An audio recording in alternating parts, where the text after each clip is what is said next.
کیا غیر مقلدین حضرات بھی بدعت کرتے ہیں؟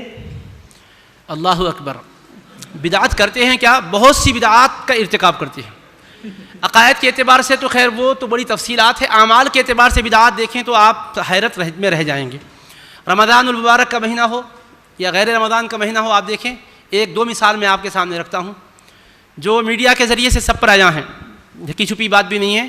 اگر نہیں ہے تو ابھی بھی آپ جائیں انٹرنیٹ پر اور دیکھیں ماہ رمضان میں قیام اللیل، تراویح یا جو بھی آپ لکھتے ہیں لکھ کے سرچ کریں، پھر دیکھیں گے پڑھنے کے اسٹائل اور طریقے، اس کے اندر کی جو چیزوں کے اضافے ہے اور اس میں جو ادعیہ وغیرہ ہوا کرتی ہے وہ کس شان سے ہوتی ہے۔ ایک طرف تو یہ ہے کہ بھائی جو کلمات ہے اس میں اضافہ نہیں کرنا، من احدث فی امرنا ھذا ما لیس منہ فہو رد۔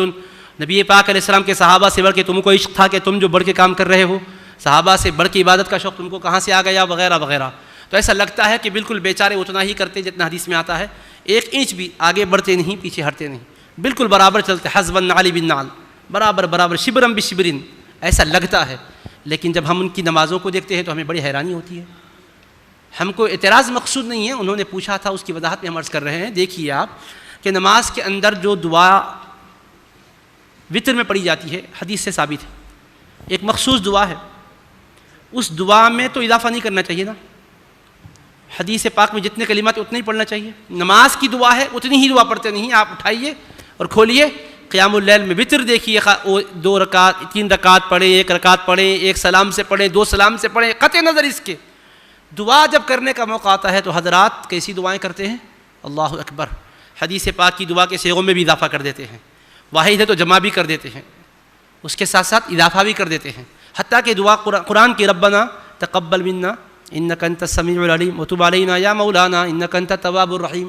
یا مولانا قرآن میں ہے محترم، وتب علینا یا مولانا ہے قرآن میں، لا الہ الا انت سبحانک انی کنت من الظالمین، لا الہ الا انت سبحانک انا کنا من الظالمین، واحد کو جمع کا صیغہ دعاؤں میں ہے۔ انک انت مولانا بھی قرآن کی دعا میں اضافہ ہو رہا ہے۔ خیر یہ قرآنی دعا میں، احادیث کی دعاؤں میں تو اللہ اکبر اضافہ ہے، جتنی دعا ہے صیغوں کے علاوہ بھی مزید اس میں دعائیں شامل، اور ہے نماز کے اندر تو ہم اضافہ کبھی نہیں کرتے۔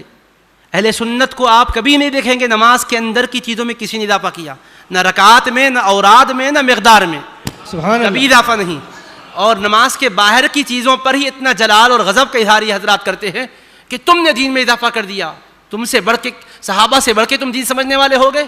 لیکن عجیب حال ہے کہ نماز کے اندر دعا کر رہے ہیں، حدیث میں جتنی دعا ہے اس سے اضافی دعائیں ہو رہی ہیں۔ حدیث کی دعا پڑھنے کے لیے کتنا وقت چاہیے، اس سے اضافی وقت لگ رہا ہے، مختلف دعائیں احادیث پاک میں اور موقع پہ آئی ہوئی وہ دعائیں بھی جمع کر لی جا رہی ہے، اور عام طور پر جو دعائیں اپنے حالات کے اعتبار سے، ضروریات کے اعتبار سے وہ عربی میں بنا لیتے، وہ صیغوں سے بھی دعائیں ہو رہی ہے۔ یہ بدعت ہے یا نہیں؟ اور کل بدعت ضلالہ، وہ تو بدعت میں حسن کے قائل نہیں ہے، اب یہ گمراہی کی بدعت ہے، اور نماز میں گمراہی ہو رہی ہے کہ نہیں؟ وہ کل ضلالۃ فی النار، اور نماز کی یہ گمراہی کہاں لے جا رہی ہے؟ یہ تو ہوا وتر کا حال محترم۔ اب رہا ایک ہی چیز کو کنٹینیو کرتے رہنا۔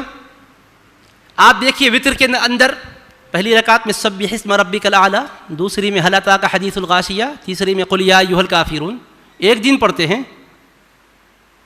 رمضان کے پورے مہینے بھر تقریباً ہر وتر کی 3 رکعت میں یہی سورے پڑھے جاتے ہیں۔ اللہ کے حبیب سے پڑھنا ثابت ہے، لیکن ایک ہی کو تسلسل سے پڑھنے کا ذکر ملتا ہے کیا؟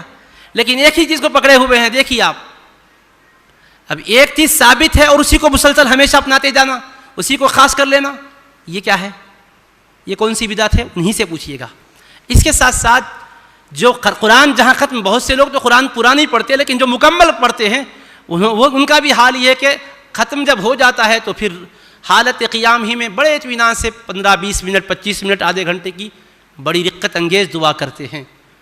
یہ اتنی طویل دعا، پہلے تو قیام اللیل ہو یا تراویح، قیام کی حالت میں دعا نبی پاک علیہ السلام کی کس حدیث سے ثابت ہے؟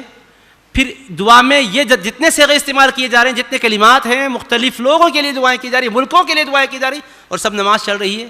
نماز میں اتنا اضافہ، پھر یہ سنت، یہ تو بدعت ہے۔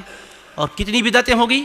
عین نماز کی حالت کی بدعتیں ہو گئی، دعاؤں میں بدعت ہو گئی، ارکان نماز میں بدعت ہو گئی، اور عجیب انداز کی بدعتیں ہیں۔